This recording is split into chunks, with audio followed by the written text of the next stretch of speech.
Washington y Pekín están al borde de un grave enfrentamiento. Las tensiones entre Estados Unidos y China podrían desembocar en un grave enfrentamiento que acabará mal para Estados Unidos, declaró el ex embajador estadounidense en Moscú, 2012-2014, Michael McFaul. Temo que comencemos un enfrentamiento bastante serio con China, y creo yo que Estados Unidos no se beneficiará de ello, dijo el también profesor de la Universidad de Stanford en una entrevista con la emisora rusa Echo Moskvi. El ex diplomático opinó que las tensiones entre Estados Unidos y China se agravaron debido a la situación actual.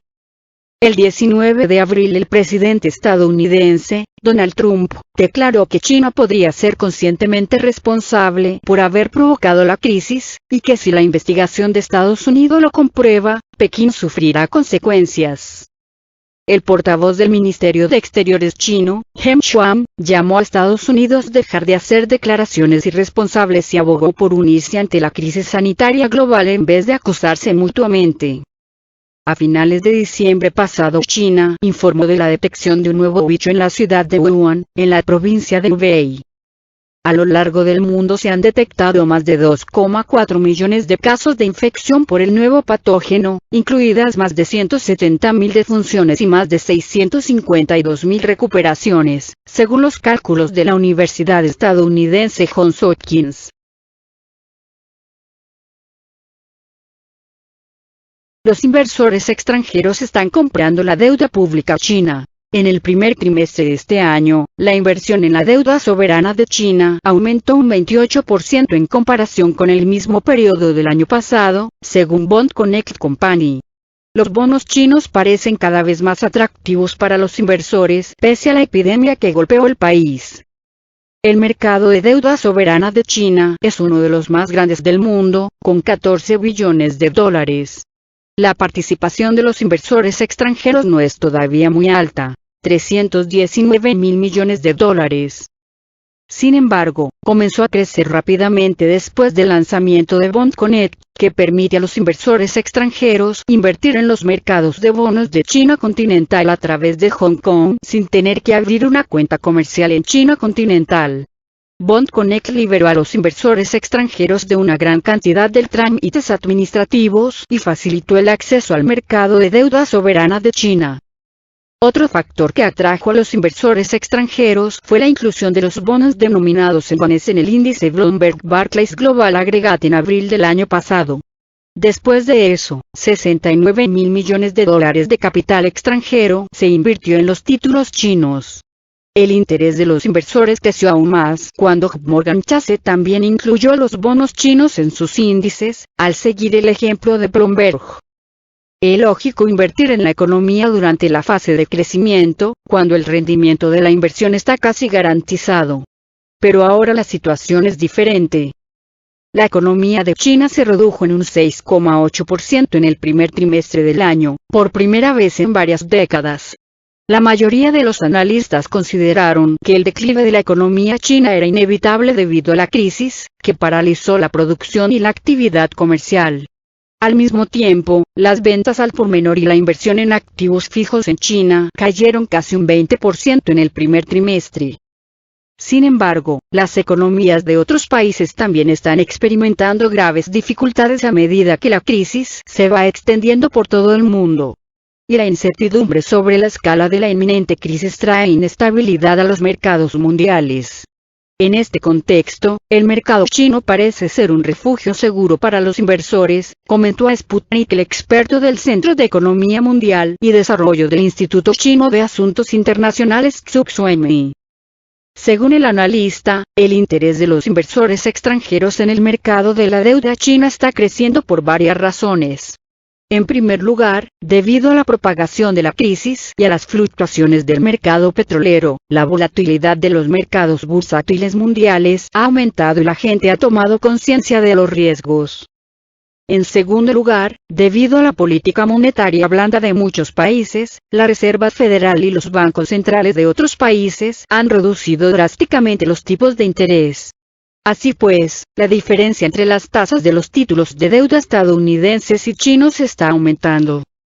El mercado chino ha demostrado ser atractivo para los inversores extranjeros porque, a pesar de la epidemia, los fundamentos económicos de China han permanecido inalterados y nada impide la recuperación y el crecimiento a largo plazo de China. China está aumentando la apertura de sus mercados financieros. Los inversores extranjeros son optimistas sobre las perspectivas de crecimiento en China.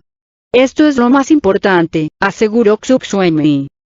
Para apoyar la economía, los países desarrollados han decidido reducir los tipos de interés. Así, los bonos del Tesoro de Estados Unidos a 10 años solo pueden ofrecer un poco más del 0,5% de rendimiento. Para los inversores, la elección de los bonos chinos con un rendimiento del 2,55% parece cada vez más atractiva. Dado que la cartera se centra principalmente en los bonos soberanos, la fiabilidad de esas inversiones es prácticamente incuestionable. Con indicadores de fiabilidad relativamente iguales, el capital irá allí donde se ofrezcan mayores rendimientos. Para China, la entrada de inversores extranjeros en la deuda pública puede ser ahora también muy conveniente. Las autoridades del país están utilizando activamente las medidas de estímulo fiscal. Por lo tanto, en marzo, los ingresos fiscales disminuyeron en un 26,1%. Para llenar el déficit de recursos, el Ministerio de Finanzas chino anunció su intención de colocar bonos adicionales para fines especiales por valor de 1 billón de yuanes, $140.000 millones. Los fondos deben utilizarse para proyectos de infraestructura para apoyar el empleo y restablecer el crecimiento económico. Trump ordena a Chevron que detenga la producción de petróleo en Venezuela. La administración Trump ordenó a la compañía Chevron que detenga la producción de petróleo en Venezuela, dando otro golpe a la relación de un siglo del gigante petrolero estadounidense con la nación de la OPEP devastada por la crisis. La directiva, que se emitió el martes por la noche, exige que Chevron cierre su operación en Venezuela antes del 1 de diciembre. Chevron, el último productor de petróleo estadounidense restante en Venezuela, había recibido previamente licencias del Departamento del Tesoro para mantener vivas las actividades de producción con la compañía petrolera nacional PDVSA, que fue sancionada por el presidente Donald Trump. La orden tendrá un impacto limitado en las finanzas de Chevron, pero representa un revés para una compañía que ha pasado décadas derramando recursos en Venezuela. Y solo acelerará el colapso histórico de la industria petrolera de Venezuela. A pesar de tener más reservas de petróleo que cualquier otra nación en el planeta, la producción de Venezuela ha explotado debido a la mala gestión de los cortes de energía, una crisis humanitaria y las duras sanciones impuestas por Estados Unidos. Seguimos comprometidos con la integridad de nuestros activos de empresa conjunta, la seguridad y el bienestar de nuestros empleados y sus familias, y los programas sociales y humanitarios de la compañía durante estos tiempos difíciles, dijo el portavoz de Chevron, Ray Ford, en un comunicado. Los lazos de Chevron con Venezuela datan de 1921. La administración Trump no está obligando a Chevron a abandonar Venezuela, al menos no de inmediato. Como parte del anuncio del martes, el Departamento del Tesoro renovó una licencia que le da permiso a la compañía para mantener una presencia más limitada en el país. Chevron dijo que aún se le permitirá realizar un mantenimiento limitado de las operaciones esenciales en el país. Chevron continuará cumpliendo con las leyes y regulaciones aplicables en relación con las actividades que está autorizado a realizar en Venezuela, dijo Ford. Además de Chevron, la orden de liquidación de la administración Trump se aplica a 4 proveedores de servicios petroleros: Halliburton, Schlumberger, Baker Hughes y Rutherford International. Chevron, que inició actividades de exploración petrolera en Venezuela en 1921, emplea a unas 8.000 personas en el país junto con sus socios de empresas conjuntas. La compañía tiene 5 proyectos de producción en tierra y en alta mar allí.